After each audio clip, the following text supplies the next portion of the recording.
नमस्कार दोस्तों, स्वागत है आपका आज के इस नए ट्यूटोरियल में। आपने आज के ट्यूटोरियल में अपने स्क्रीन पर बना हुआ ये जो कंपोनेंट आप देख रहे हैं टायर है।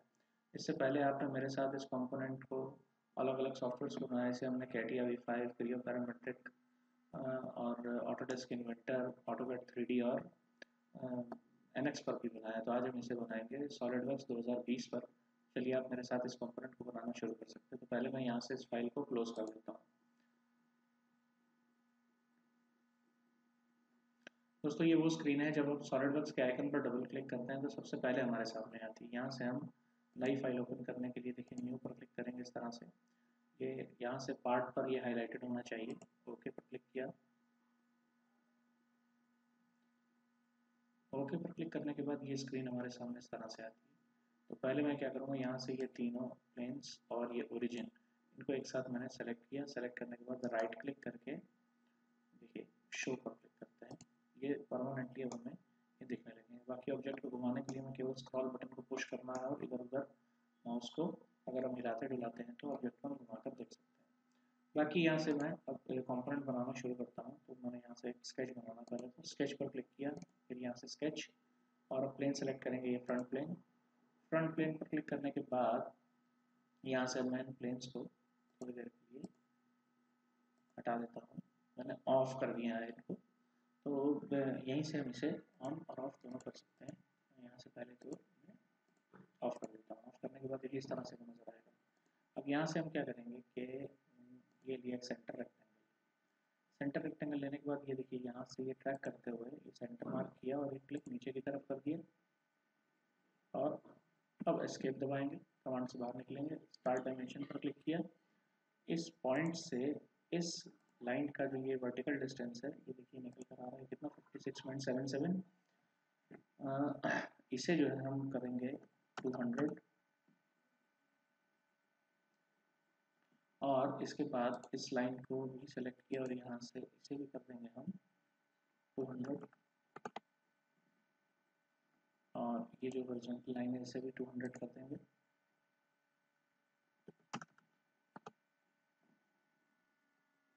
अब ये दोस्तों यहाँ से इस पॉइंट और इस सेंटर के बीच का जो ये वर्टिकल ये सॉरी हॉरिजॉन्टल डिस्टेंस है, ये गैप आ रहा है दोनों के बीच में, इसे भी हम कर देंगे यहाँ से 0, जिससे कि बिल्कुल बीच में आ जाए। अब ये दोस्तों हमें एक रेफरेंस के लिए हमने इसे बनाया है। एस्केप दबाया, कमांड से बाहर निकला है। अब यहाँ से हम क्या करेंगे, एक आर्क बनाएंगे। यहाँ से लिया मैंने क्या, देखिए 3 पॉइंट आर्क। एक क्लिक इधर और एक क्लिक बिल्कुल सीध में आता हुआ ऐसे, और अगला क्लिक ये देखिए जैसे टेंजेंसी का रिलेशन शो हुआ, यहाँ पर क्लिक कर दिया हमने। एस्केप दबाया, कमांड से बाहर निकले, स्पॉट डायमेंशन और देखिए अब यहाँ से इस लाइन पर क्लिक किया और इस पॉइंट पर क्लिक किया। ये डिस्टेंस हमारा जो होगा ये हो जाएगा 8। ओके, अब ये 8 है तो इसके बाद हम इस पॉइंट और इस पॉइंट के बीच का जो ये डिस्टेंस है इसे हम कर देंगे 75। ओके, और इस पॉइंट से इस पॉइंट के बीच का जो डिस्टेंस है ये हो जाएगा हमारा 150 इस तरह से। ओके, अब आगे क्या करना है कि ये पॉइंट पर क्लिक किया और कंट्रोल दबाया और दूसरे पॉइंट पर क्लिक किया। अब यहाँ से ये हॉरिजॉन्टल देखिए ऑप्शन आ रहा है, इस पर क्लिक किया। इस तरह से देखिए ये आर्क थोड़ी सी टिल्ट हो गई और बिल्कुल ये दोनों पॉइंट एक दूसरे की सीध में आ गए। अब यहाँ से हम अगली आर्क बनाते हैं। फिर से 3 पॉइंट आर्क पर क्लिक किया मैंने, इस पॉइंट पर क्लिक किया और यहाँ से नीचे लेकर जाएंगे बिल्कुल सीध में। देखिए जैसे ये आ रहा है, ट्रैकिंग आ रही है, इस पर क्लिक किया और इस डायरेक्शन में जाकर देखिए जैसे यहाँ पर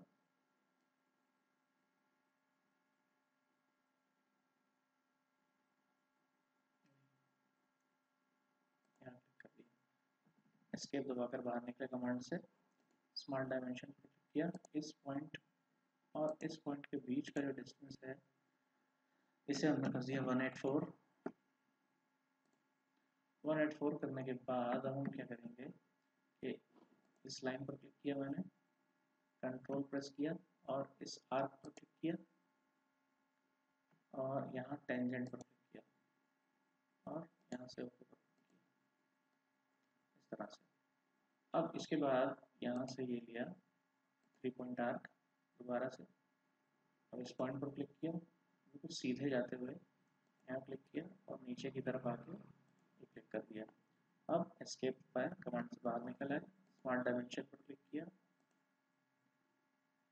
ये जो रेडियस है इसे कर दिया हमने 15 और अब हम मिरर करेंगे। यहाँ से लिया ये सेंटर लाइन, इस पॉइंट पर क्लिक किया और एक क्लिक ये वर्टिकल लाइन बनाई नीचे की तरफ। अब मिरर एंटिटीज, एक क्लिक इस पे और एक क्लिक यहाँ, मिरर अबाउट पर क्लिक किया और यहाँ पर और ओके। देखिए ये ऑब्जेक्ट यहाँ से दिखने लगा। अब ये ओवर कंस्ट्रेन हो गया, तो यहाँ से ये देखिए यहाँ पर जाकर मैंने राइट क्लिक किया और डिलीट का ऑप्शन सेलेक्ट किया, तो ये देखिए अब ये ऑब्जेक्ट ओवर कंस्ट्रेन नहीं। अब हम क्या करेंगे कि यहाँ से ये जो लाइन है, ये देख रहे हैं आप, तो हमने एक स्क्वायर बनाया था 200 बाई 200 का, और एक एक करके इन सबको सेलेक्ट किया और डिलीट करते चले जाएंगे। ओके, और ये सेंटर लाइन्स वगैरह दिखाई दे रही हैं, सभी को डिलीट कर दिया। यहाँ से डिलीट करने के बाद लाइन पर जाते हैं दोबारा, एक क्लिक इधर एक क्लिक इधर और इसे क्लोज कर दिया ऑब्जेक्ट को हमने। क्लोज करने के बाद यहाँ से सेंटर लाइन, ये देखिए यहाँ से ये सेंटर लाइन क्रिएट की, हॉरिजॉन्टल सेंटर लाइन, और फीचर रिवॉल्व पर क्लिक किया, इस तरह से देखिए ऑब्जेक्ट रिवॉल्व हो गया। यहाँ से ओके पर क्लिक किया। ओके, ये हमें इस तरह से ऑब्जेक्ट ये दिखने लगेगा। अब दोस्तों हमें एक सरफेस क्रिएट करनी है इस पर, इसके लिए हम स्केच बनाएंगे। स्केच पर गए, स्केच पर क्लिक किया यहाँ से और यहाँ से एक्सपैंड करते हैं, फिर वही लेंगे फ्रंट प्लेन और देखिए यहाँ से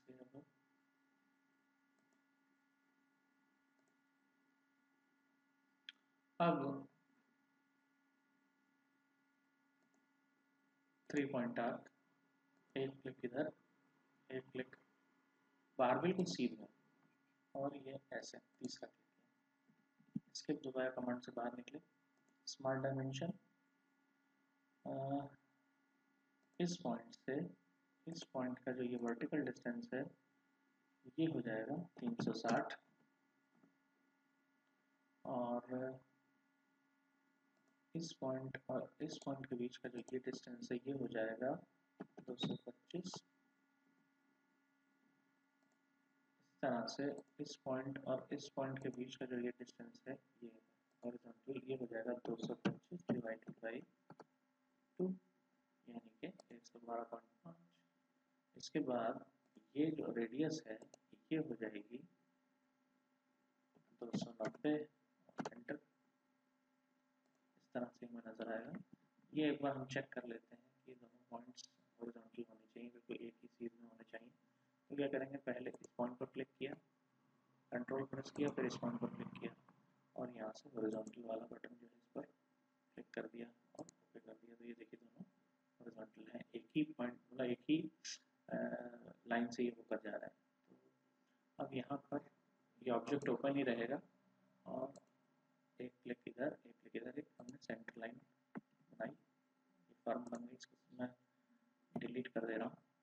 यहाँ से ये लिया सेंटर लाइन और एक क्लिक इधर और एक क्लिक, ये ऐसे एक हॉरिजॉन्टल सेंटर लाइन बनाएंगे। और यहाँ से सरफेसेस पर गए, रिवॉल्व सरफेस पर क्लिक किया, ये देखिए ये जो सरफेस है ये रिवॉल्व हो गई और ओके पर। इस तरह से हमें देखिए ये ऑब्जेक्ट और उसके बाद ये सरफेस नजर आएगा। अब हम यहाँ से एक पैटर्न क्रिएट करेंगे। स्केच पर क्लिक किया मैंने, स्केच पर क्लिक करने से पहले फीचर्स पर आते हैं, रेफरेंस, ज्योमेट्री, प्लेन और देखिए प्लेन हम यहाँ से लेंगे, अब ये एक्सपैंड किया, ले लिया हमने टॉप प्लेन। अब ये ऊपर की तरफ देखिए ये एरो होना चाहिए, और यहाँ डिस्टेंस जो है ये हम दे देंगे 410 और एंटर प्रेस करेंगे। यहाँ से ओके पर क्लिक कर देंगे तो एक प्लेन जो है देखिए ये टॉप प्लेन ऑफसेट हो जाएगा, एक पैरेलल प्लेन क्रिएट हो जाएगा। कहाँ पर? टॉप से ऊपर 410 mm के डिस्टेंस पर। अब हम दोबारा स्केच पर क्लिक करेंगे, स्केच पर ऐसे क्लिक किया, यहाँ से फिर इसे एक्सपैंड किया, देखिए एक्सपैंड किया, और जो नया वाला प्लेन हमने बनाया था इस पर क्लिक किया, ये सेलेक्ट हो गया, देखिए यूसीएस यहाँ पे ऊपर आ गया। ओके, अब हम यहाँ से नॉर्मल टू को क्लिक किया हमने ऐसे। अब यहाँ से हम आगे बढ़ते हैं, ये देखिए लाइन पर क्लिक किया मैंने, यहाँ से ट्रैक करते हुए जाएंगे और एक लाइन क्रिएट की, एस्केप दबाया, कमांड से बाहर निकले, स्मार्ट डायमेंशन, इस पॉइंट से इस पॉइंट के बीच का डिस्टेंस 50 और इस पॉइंट से इसके बाद सॉरी स्मार्ट डायमेंशन में जाएंगे दोबारा, इस पॉइंट से इस पॉइंट के बीच का जो ये डिस्टेंस है ये हो जाएगा 14.64, इस तरह से 14.64। अब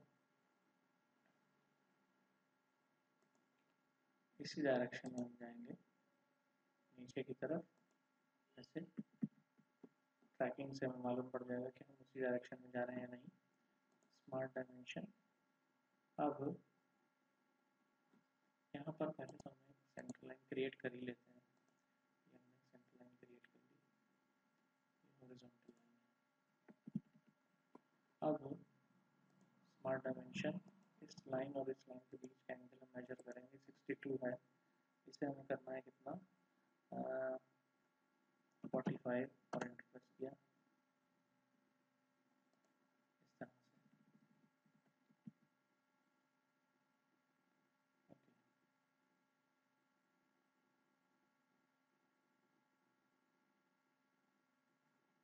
अब हम एक बार इसे चेक कर लेते हैं, ये जो अलाइंड डायमेंशन है इसकी कितनी है 50.01, ठीक है ओके है।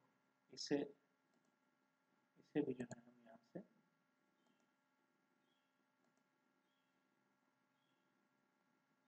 50.01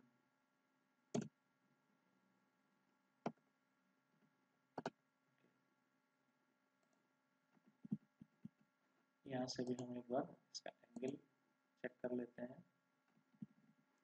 स्मार्ट डायमेंशन, इस लाइन पर क्लिक किया और इस लाइन पर ये देखिए 135 है, यानी कि ओके है ये।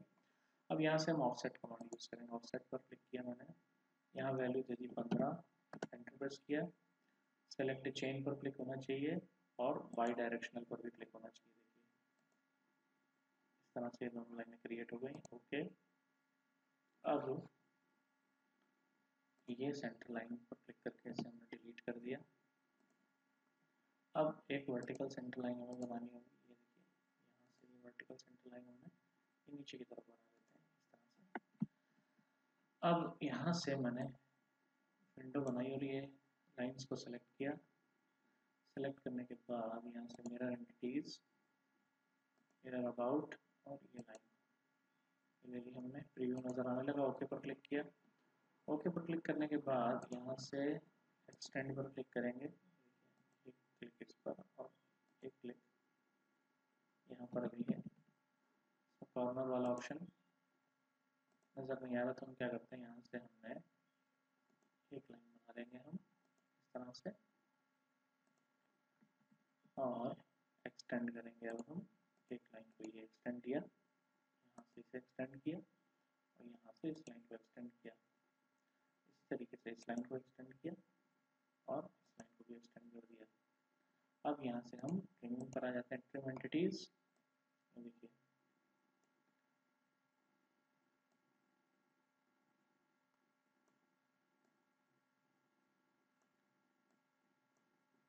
अब यहाँ से लाइन कमांड बढ़ाएंगे और ये देखिए ऑब्जेक्ट को इस तरीके से हमने लाइन की मदद से क्लोज कर दिया, कनेक्ट हो गए ये दोनों पॉइंट्स आपस में। एस्केप दबाकर बाहर निकले कमांड से। अब यहाँ से ओके पर क्लिक किया,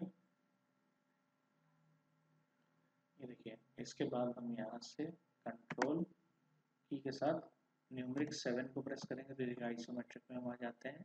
कहीं भी बाहर क्लिक किया, देखिए अब ये सेलेक्टेड नहीं है ऑब्जेक्ट। यहाँ से अब हम फीचर एक्सट्रूड कट पर क्लिक करेंगे और इस ऑब्जेक्ट पर क्लिक करेंगे, ये हमें इस तरह से देखिए नजर आएगा। यानी कि अब इस पर गए, यहाँ से क्लियर सिलेक्शन और यहाँ क्लिक किया इस तरह से।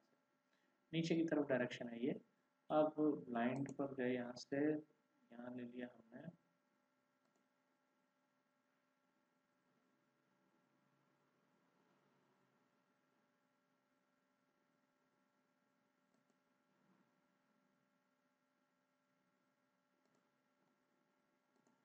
कैंसिल कर रहा हूँ उसे। दोबारा से एक बार कट एक्सट्रूड करेंगे, देखिए यहाँ से मैंने स्केच 3 पर क्लिक किया, एक्सट्रूड कट पर क्लिक किया। अब इस ऑब्जेक्ट के भीतर जाकर क्लिक करेंगे, देखिए नीचे की तरफ डायरेक्शन जा रहा है। ब्लाइंड पर जाएंगे, अब ये ऑप्शन हमें नजर आएंगे, देखिए अप टू सरफेस सेलेक्ट किया और ये जो सरफेस हमने बनाई थी इस पर क्लिक किया। इस सरफेस से देखिए मटेरियल रिमूव हो जाएगा, यहाँ ओके कर दिया, मटेरियल रिमूव हो गया। अब इसे हम पैटर्न कर देंगे। यहाँ से लिया हमने, बाहर क्लिक किया, linear pattern, sorry linear pattern की जगह हमें सर्कुलर पैटर्न लेना था, मैं इसे कैंसिल कर रहा हूँ। सर्कुलर पैटर्न पर क्लिक किया, देखिए डायरेक्शन जो है इस पर क्लिक करेंगे बॉक्स पर। डायरेक्शन हमने ये एज जो नज़र आ रही है इसे ही ले लेते हैं, ये डायरेक्शन है हमारे लिए। यहाँ पर इक्वल स्पेसिंग पर क्लिक होना चाहिए, यहाँ 25 की जगह हम ले लेंगे 28 और एंटर प्रेस करेंगे। यहाँ 360 डिग्री होना चाहिए जो कि है। फीचर्स एंड फेसेस पर क्लिक किया तो फीचर यहाँ से हम एक्सपांड करेंगे, देखिए इसको एक्सपांड किया, फीचर है कट एक्सट्रूड, इसको लिया और यहाँ से ओके पर क्लिक कर दिया। ऑब्जेक्ट हमें इस तरह से नजर आ रहा है। अब हम क्या करेंगे कि ये जो हमने सरफेस बनाई थी रिवॉल्व करके, इसे हम यहाँ से हाइड कर देंगे। ये देखिए ये है हाइड का ऑप्शन, सरफेस हाइड होगी तो अभी हमें ऑब्जेक्ट इस तरह से नजर आने लगा। अब इसे शेल करेंगे दोस्तों। शेल करने के लिए देखिए ये रही शेल कमांड, यहाँ वैल्यू हमने टाइप की 5 और एंटर प्रेस किया। यहाँ से ये जो फेस है इस पर क्लिक किया और यहाँ से ओके पर क्लिक कर दिया।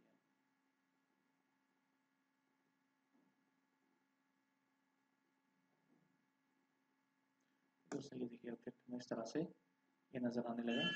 यहाँ से हम इसका सेक्शन जो है वो काट कर देखते हैं, देखिए इस तरह से हमें इसका सेक्शन नज़र आएगा। ओके, और यहाँ से मैंने क्लोज कर दिया इसे। अब इसकी अपीयरेंस चेंज करते हैं। अपीयरेंस चेंज करने के लिए ऑब्जेक्ट पर गए और यहाँ से सेलेक्ट करने के बाद ये रहा अपीयरेंस, बॉडी, और